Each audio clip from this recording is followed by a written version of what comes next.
Cary Tilds, and I'm here to talk to you why all brand marketers really should be required to read the iOS and Android app developer guidelines. And I know you're thinking, oh my God, are you kidding me? But in fact, there's a lot of things in those guidelines that actually inspire business.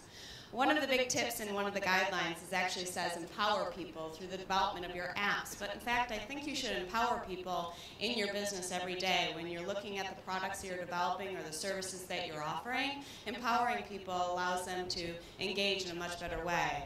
Let them make it theirs is another example of one of the tips in one of the guidelines. And in fact, people feel more at home when they can actually be inspired by the creativity that they create themselves. So enable them to do that. But on the other hand, what you should do when you have really good products or services, whether they're digital or analog, is you really need to decide for them and then let them have the final say. So that's a lot easier, because when things are complex, people are very unhappy.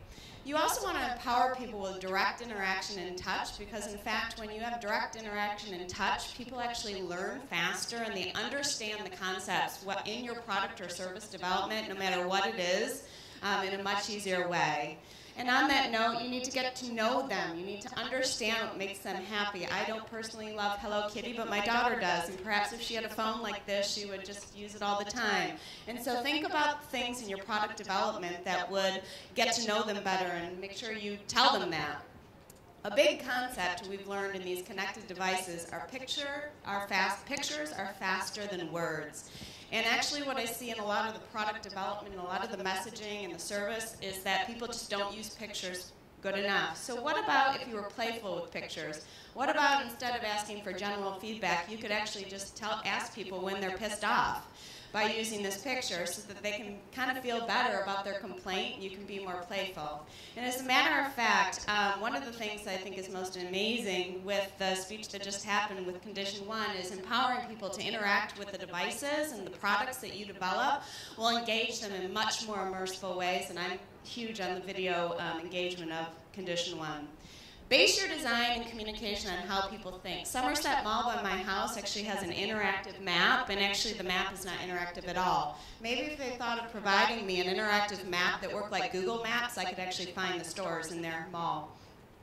Never lose their stuff. I mean, we all know what cloud-based is, but in fact, in your business, have you thought about rethinking all the touch points that you interact with your consumers? Make sure that you never lose their stuff, and make sure it's always there. Only interrupt people when it's important. This is a big one from one of the apps I have from Rear Ends, and they gave me a notification for some jeans that I was hoping were on sale, but there was no sale, so I was kind of pissed off. Leverage the connectivity of the social graph and applications to make things easy. One of the easiest things to do is actually think about the fact that the social graph knows everybody's birthdays, or pretty much. And what are you doing in your offline business to recognize those things and empower people to give gift giving in non-traditional ways? And this isn't in any development kit, but it's coming. Nina, by Nuance, is going to be voice-enabled social customer service. And so you actually need to rethink your customer service for when the voice is controlling when people are really mad. So everybody really needs to learn and understand all the tips and guidelines that are in the SDKs and the development kits for iOS and Android, and you need to retool your entire business that way. Thanks.